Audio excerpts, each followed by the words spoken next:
En diciembre, recientemente y luego de 26 años sin resultado, el Consejo de Seguridad de Naciones Unidas condenó la política de asentamientos de Israel. El gobierno de Netanyahu está esperando la llegada de Donald Trump al gobierno de Estados Unidos. Quienes estén a favor del proyecto de resolución que figura en el documento S/2016/1100, sírvanse levantar la mano. ¿En contra? ¿Abstenciones? Queda aprobado el proyecto de resolución como resolución 2334. El impacto político de la histórica resolución 2334 que el Consejo de Seguridad de las Naciones Unidas aprobó el pasado 23 de diciembre de 2016 no se ha disipado. La declaración aprobada por el voto unánime de 14 de los 15 miembros permanentes y no permanentes y la abstención de Estados Unidos, sin la cual no habría prosperado, condena en términos explícitos la política de Israel de construir asentamientos en territorio palestino. Es la primera resolución del Consejo de Seguridad en más de 26 años en abordar esta cuestión. La anterior había sido aprobada en 1980. A pesar de no incluir ninguna sanción y ser no vinculante, la resolución desató la furia del gobierno israelí, que es consciente de la incidencia que podría tener para sus propósitos de anexarse de forma permanente los territorios que ocupa militarmente desde el final de la Guerra de los 6 Días en 1967, de la que este año se cumplirá en junio el 50 aniversario. En la actualidad, estos territorios incluyen Cisjordania, el este de la ciudad de Jerusalén y las alturas del Golán que pertenecen a Siria. El texto del Consejo de Seguridad es inequívoco. Reafirma la obligación de Israel como poder ocupante de cumplir con los compromisos establecidos por la Cuarta Convención de Ginebra relativos a la protección de civiles. También condena todas las medidas orientadas a alterar la composición demográfica y el estatuto de los territorios palestinos ocupados desde 1967, incluyendo Jerusalén Este, entre ellas la construcción y expansión de asentamientos, la transferencia de colonos israelíes, la confiscación de tierras, demolición de casas y desplazamiento de civiles palestinos. Sostiene que las continuas actividades israelíes de establecer colonias ponen en peligro la viabilidad de la solución de dos estados, demanda el congelamiento de todas las nuevas obras y el desmantelamiento de las colonias existentes, y reafirma que todos los resultados de esta política de ocupación carecen de validez legal y violan la ley internacional. El borrador de la resolución fue presentado por Egipto en base a un documento elaborado por diplomáticos y juristas británicos. Israel, con ayuda del presidente electo de los Estados Unidos, Donald Trump, presionó por todos los medios y logró que El Cairo retirara el proyecto. Pero la propuesta fue presentada de nuevo por otros miembros no permanentes: Nueva Zelanda, Malasia, Senegal y Venezuela. La presión de Tel Aviv se concretó en Nueva Zelanda, país al que advirtió que el movimiento diplomático sería considerado como un acto de guerra. Pero Wellington fue alentado por el Reino Unido a impulsar su votación. Sin embargo, la furia israelí se centra en el presidente saliente de Estados Unidos, Barack Obama, a quien responsabilizan por no ordenar a su embajadora, Samantha Powers, como tantas veces en el pasado, el veto de la resolución. The Prime Minister has said that he is still committed to pursuing a two-state solution. But these statements are irreconcilable. One cannot simultaneously champion expanding Israeli settlements and champion a viable two-state solution that would end the conflict. One has to make a choice between settlements and separation. We believe, though, that continued settlement building seriously undermines Israel's security. La irritación de Israel y de su primer ministro Benjamín Netanyahu se deben a que la resolución del Consejo de Seguridad pone en blanco sobre negro la política de hecho consumado con respecto a la ocupación ilegal de los territorios palestinos. En efecto, basta con ver en un mapa la evolución de los asentamientos israelíes en Cisjordania y el este de Jerusalén para entender cómo, desde 1967 hasta hoy, mediante la construcción de colonias, Israel ha ocupado y fragmentado el territorio palestino, convirtiéndolo en una serie de bantustanes aislados que solo se comunican entre sí pasando por controles militares israelíes. La posición oficial de Tel Aviv con respecto a Cisjordania es que no se trata de territorios ocupados, sino en disputa. mediante diversos mecanismos administrativos que incluyen la expropiación directa de tierras por razones de seguridad, la declaración de áreas como tierras estatales e incluso la tolerancia a que grupos privados se apropien con métodos violentos de propiedades palestinas. Israel ha alentado la actual presencia de más de 530.000 colonos judíos en diversos asentamientos en los territorios ocupados.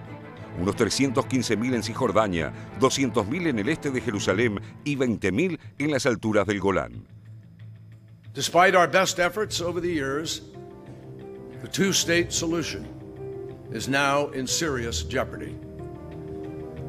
The truth is that trends on the ground, violence, terrorism, incitement, settlement expansion, and the seemingly endless occupation, they are combining to destroy hopes for peace on both sides and increasingly cementing an irreversible one-state reality that most people do not actually want.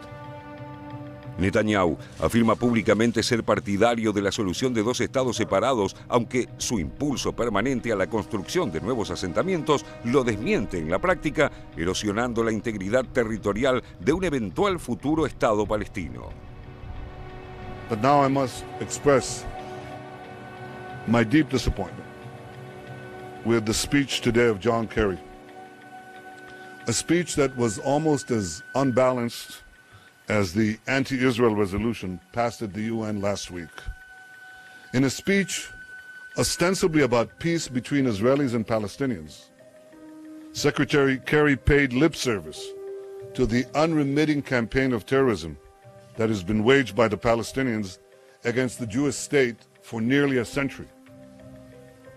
What he did was to spend most of his speech blaming Israel for the lack of peace, by passionately condemning a policy of enabling Jews to live in their historic homeland and in their eternal capital, Jerusalem.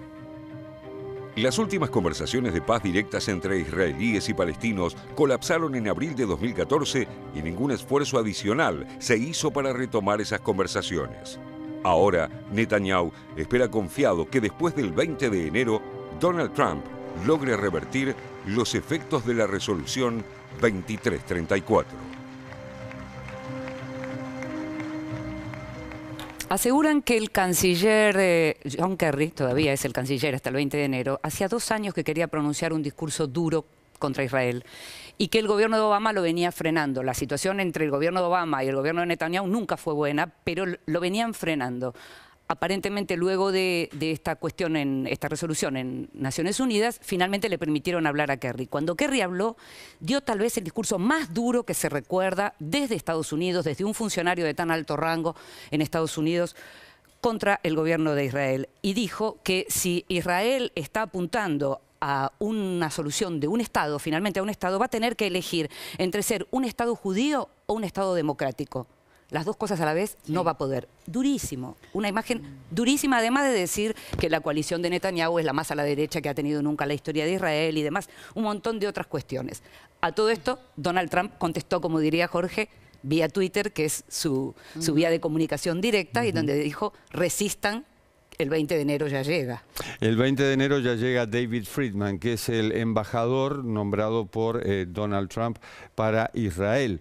Un embajador que hará su debut en la carrera diplomática, porque en realidad es un abogado especialista en bancarrotas y le ha solucionado los problemas a Trump en los casinos de Atlantic City.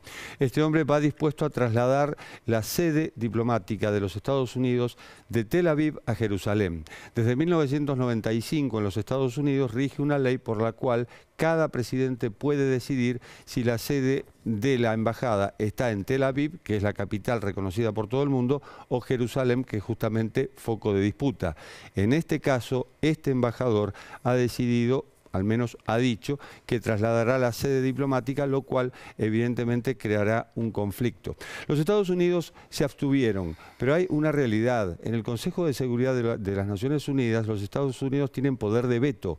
Pudieron haber vetado directamente esta resolución. Se abstuvieron y con esto trataron de lograr un equilibrio. Ese equilibrio por el cual, muy bien, hay una resolución que perjudica no a Israel, sino al gobierno de Netanyahu. Pero por otro lado, llegaron a entregarle el paquete militar más grande de la historia, esto firmado por Barack Obama también. Claro, claro. O sea, en lo que tiene que ver con el apoyo económico, eso continúa y sigue siendo, como vos decís, el más grande de la historia. Es importante lo que acabas de mencionar, Jorge, que no lo decíamos, y el posible traslado de la embajada podría disparar lo peor de lo peor. Sinceramente, imaginar que Trump vaya tan con los tapones de punta me llamaría un poco la atención.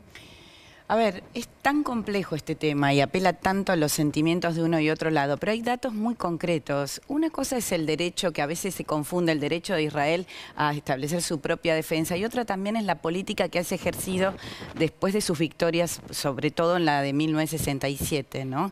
Donde muchos países cada vez más, en ese reconocimiento de que Palestina tiene su derecho a tener Estado y reconocen un Estado por parte de Palestina, Palestina, como lo ha hecho el Mercosur, y con reconocimiento de sus fronteras de 1967, los asentamientos van por otro lado. Y si bien no son el origen del conflicto de israelíes y palestinos, sí son un gran obstáculo. A medida que se han establecido más y más asentamientos, son cada vez más difíciles de quitar.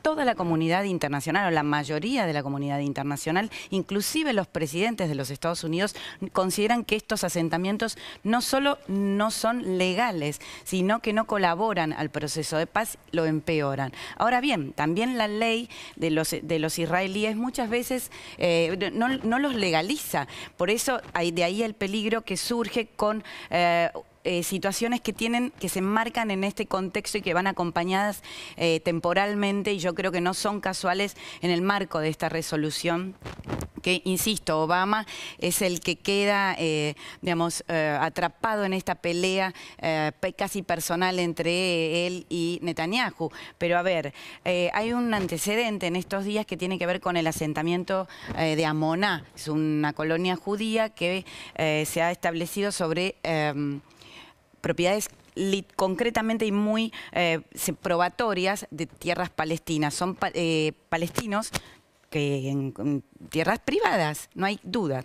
El Tribunal Supremo de Israel les da la razón y hay permanentemente una extensión debido a la fuerte resistencia de los colonos judíos que viven en Amoná de irse. Sin embargo, el Tribunal israelí, la propia ley de Israel, les ha pedido que se vayan. Les habían dado un plazo que era el 25 de diciembre. No se fueron y convocaron, como hemos visto en el pasado, a resistencia israelí, que se vayan los jóvenes, establezcan sus mantas, colchones y no dejen pasar a quienes deberían ir con topadoras y demás. Es una situación por demás, obviamente violenta, porque también los colonos quieren sus tierras, pero históricamente, insisto, son tierras palestinas. Ahora bien, les han dado otra prórroga. La verdad, el problema es muy serio. Yo creo que la diplomacia israelí ha fracasado en esto y que Israel en esto tiene una dificultad de convencer al mundo de que esto les pertenece. Eso es lo que tiene que ver con políticas diplomáticas. Vos mencionabas la cuestión de la justicia, y la cuestión de la justicia, en este momento lo que hay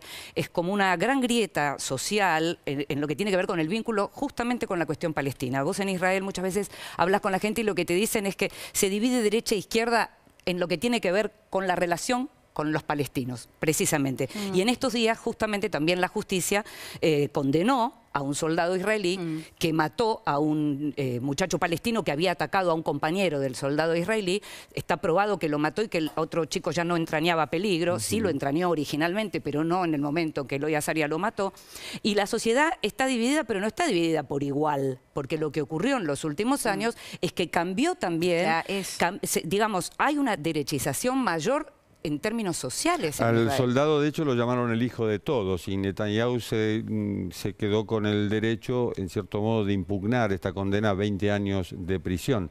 La realidad es que el tema de los asentamientos, a mí me tocó estar en la desconexión de 2005, cuando Ariel Sharon dispuso justamente que se liberaran los territorios, sobre todo de la Franja de Gaza, parte de Cisjordania, pero sobre todo la Franja de Gaza. Es muy doloroso para las familias esto.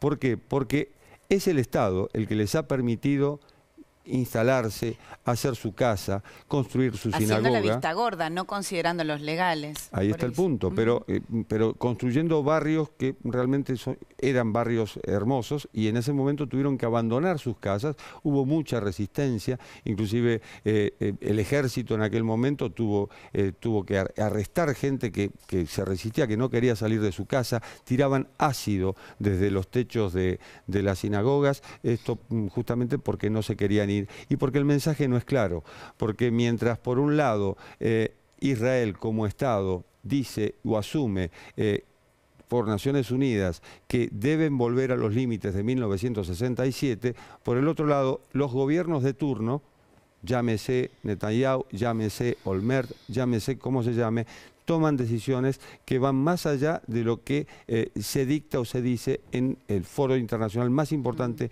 que es Naciones Unidas. Lo que pasa que yo creo que es una política anexionista de muchos líderes israelíes hacer la vista gorda sobre las tierras palestinas en este caso, y que se producen en un contexto muy doloroso, porque también es cierto que el endurecimiento del que hablamos aquí de una población que en algún momento tenía otra mirada y que dividía la sociedad israelí, la izquierda, por ejemplo, la verdad que, digamos, el terrorismo palestino, el endurecimiento de los grupos como Hamas, el hecho de que los israelíes también reciben cohetes desde el lado de Hezbollah, no ha hecho más que generar una animadversión en una población que quizás tenía otra mirada. Por eso a veces en Israel, cuando uno lo visita al país, siente que solo finalmente la derecha puede hacer un acuerdo de paz que convenza lo de Sharon, a todos. Digamos, exactamente. ¿Quién fue?